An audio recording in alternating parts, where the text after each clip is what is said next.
the Fly Route Pod. All right, let's get into the fly route for this week. Blake Griffin. All right, the Pistons have sat Blake Griffin for the remainder of the season until they can get a trade or a buyout situation going on. The most important thing for me before we get to the fly route here is, who is 2021 Blake Griffin? He is a role-playing big man on a possible contending team. He can get you anywhere from 12 to 20 points on any given night, given what his shooting looks like. That's what I think he is. I don't think he is the perennial all-star anymore. I don't think that he is the dunker, the Lob City kind of Blake Griffin. I mean, we have the stat that he hasn't dunked since like 2019, and so he's not that anymore. But I think he's still a very good, serviceable player who can contribute on a winning team given the right role for him. Okay, so do you think it's more likely that Blake Griffin has a Melo-esque snapback? Or do you think it's more likely that he has a... Let's use Melo twice. Do you think it's more likely he looks like Melo on the Rockets or Melo on the Trailblazers? I think more Melo Trailblazers. Okay. I don't think the mental part, buying in is a problem for Blake whatsoever. There were questions about that sometimes being a problem for Melo to lock in given his role. I think at this point Blake realizes that he's on a bad team. The team is rebuilding, and this is not the situation for I think still a star player, maybe not an all-star, who on a rebuilding team. And so I think more Blazers if he leaves than Rockets. Melo. Okay. So, DeMarcus, what is the fly route for Blake Griffin? Okay. So, I guess we got to give everybody a little bit of a precursor who maybe are not as well read into the Blake Griffin contract situation and what's going on. The short story is Blake has, I believe, 1 year left on his deal with a player option. I believe he is guaranteed, is it $37 million this year, or is it higher than that? It's a little bit less than 37, so basically 37 million. Approximately 37 million. Right now, with his contract and his numbers, which he's like a 12-5-3 guy right now, if I'm correct, or something like that, pretty much, that you can't get a lot for him in the trade market to make the money match just because his numbers aren't there. And so I think the most likely scenario is that Blake gets bought out. Now, this is where it gets complicated, even kind of more.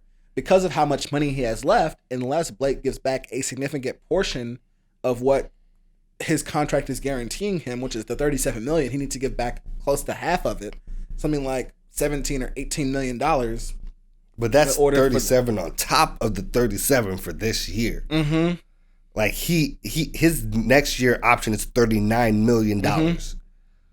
So he's going to have to give back a substantial portion of that money to get a buyout to get out of there. Just point blank, period. I think for Blake has to be a question of, does he want the chance of winning or making more money? Because I would argue Blake has made his money. Yeah, you can argue this is his last big deal, but I think if you've gotten to that point, you're aware. I think this is his second huge contract though, and he had a pretty good rookie deal. He had lots of endorsements. I don't think Blake Griffin should be hurting for money anytime soon, theoretically. And so if in that situation, if Blake does eventually agree and he becomes a free agent mid-season, so he is a star player possibly for teams to pick up, and this year in 2021, there are not that many kind of big pieces teams can add before the trade deadline or in free agency. They just don't exist. This is part of the reason why Derrick Rose got traded, is because he was one of the only kind of options out there to trade for in some instances. So I think he gets bought out, and I think the fly route for Blake Griffin is to sign with the Los Angeles Lakers. So I think that the point at Blake's career right now, he's still a good passer. I think he can be on the floor with LeBron based on that skill alone, the passing and the kind of knowledge of the game to set the right angles, set up plays, etc. Obviously, the Lakers need some depth at the forward position. Obviously, LeBron is up there in age, playing a lot of less minutes than ever, but still a lot of minutes for someone in year 18. You got the AD injury, etc. And so they could use some depth at forward. I think no matter what, whether or not AD comes back, they need more depth there anyways. I think also if Blake gets his shooting right, he gets his numbers back up, which we saw just in 2019. I think Blake averaged something like 23, 24 points in 2018, 2019.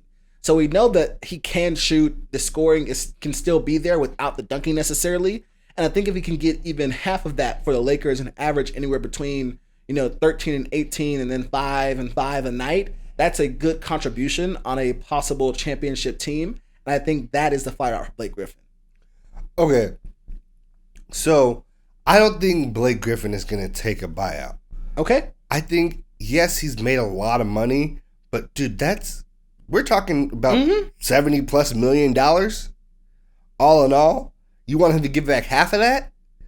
Who wants to? I don't know many people that are going to look down $35 million instead of wait a year. And I think because of that, you're going to see a market for Blake Griffin that actually is they're offloading salary to get picks back. Detroit wants to think about this. Detroit gets off of Blake Griffin's salary right now, right? Mm-hmm. What is that? Who are they signing with that money? What does that money do for them? I don't think this season or in the offseason. So why have you sat him right now? My understanding is just the relationship between the two. They've come to a point to where this is not the place for Blake. That's what I've heard thus far. I could be wrong. There could be more to it than that, but that is the narrative that has come out of Detroit, is that they've just come to an agreement. This is not the right place for Blake right now. They're going to try to work something out for him. Okay, so I think we're at the part in the season where some people know you got it or you don't. Mm-hmm. You can get to a playoff position or you just won't. And at this point, I think there is more going to be, and they're going to offload Blake with some picks, right? And I think because of that, you should be on the lookout for teams that are doing things like that. Like OKC is a team to look out for. Not because they're going to keep Blake Griffin for an extended period of time, but because they can handle the dead salary they want. They've just been amassing picks and doing nothing else. I think you should also look for teams that might be desperate and actually need a 4 that they can pay that much money to. So it's definitely not the Lakers because they have the money to give. Exactly. Not like that. I think that the fly route in a position where he's not just a salary dump is actually the Phoenix Suns. The Phoenix Suns are at when you talk about a team that does not have any real 4s that impact the game, that is a team for you. I think Dario Saric or Jay Crowder are their best 4s, right? Jay Crowder is a great player. We saw what he did in the playoffs last year, but he is not like all-star role player. But you can repair Chris Paul and Blake Griffin. Maybe they've mended their relationship. They understand each other's games very well, and he can help this version of Blake Griffin excel, right? This version of Blake Griffin wants to be a mid-range shooter guy. He's in the post, but he's not banging down low. He's not going to be above the rim anymore, and it gives you some more forward production or in the front court at all. That's not DeAndre Ayton, because DeAndre Ayton is very talented. He's just not very consistent. Blake can be consistent. He knows his spots. He knows how to get his shots in the flow of an offense. He doesn't have to take control of it, especially the way he's playing now. He knows his limits. Exactly. And I feel like if Blake does buyout to the Lakers, Blake is a vet min guy going forward. If Blake goes to the Suns, reestablishes some of his value, Blake can still garner like an $8 and $10 million contract. So, only pushback on that would really be the question of Chris Paul. Chris Paul can be quite ornery. We know that in LA, he rubbed some people the wrong way. A lot of people the wrong way. That's part of the reason why he left and got out of there and pushed that trade, which, golly gee, that was only like 3 years ago. Like 4. 4. He's been on 3 teams since, though. But goes from LA to Houston. He's in Houston for 2 seasons. Yep. Goes from Houston to OKC, and then OKC to Phoenix. Mm-hmm. Quite a world tour for Chris Paul in the past 4 years. Shows he's wanted. He's definitely wanted, but why didn't the other people not want him anymore? And well, we know for Houston it's because him and Harden couldn't get along. And now Houston kind of shot themselves in the foot as far as that goes. Multiple times. But the question is, of course, with that ornery relationship, the Chris Paul has not gone back to play for many people or with many people that he's rubbed the wrong way. My question there would he be able to repair that or mend that enough to make it work or give his kind of approval, or would his approval even matter to the Suns? They care more about, Ayton and Booker than Paul, because Paul is just the veteran who's helping the young kids.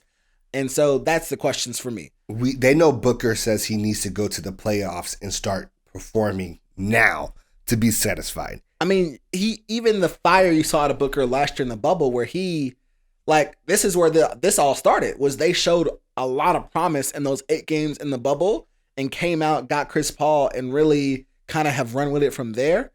And so, but I also, one other thing I'll say is that I don't think that if he goes to the Lakers, he's necessarily a mid guy. He's a min guy this year of that minimum. But I think after that, if he gets back to free agency, he can be a mid-level exception guy, which is a little bit more money. Maybe not quite that 10 to 12 million a year kind of area you're talking about, but still a decent amount of money for a guy who's made a lot of money in this league. And so I think it's a question of what does Blake value more, and what's going to happen with the Pistons. What is he willing to take, and what are they willing to offer? Look, Blake lost a lot of last season to injury and did not play most of it. But in 2018-2019, he was averaging 24 points a game. He was over 50% from the floor, 36% from 3. He actually was putting up numbers. Looked great. So we haven't really seen 30 games from Blake Griffin since that point in time. So this is a situation where he can really show that he still has it. And a team that thinks that he might will take the flyer on him, but he has to get bought out to get to the Lakers. And I do think he might take that direction, but he's going to have to get that money, and he can't be waived and stretched. It has to be him giving it back, because the Pistons do not have the cap space to waive and stretch him. Right. All right. That was your fly route.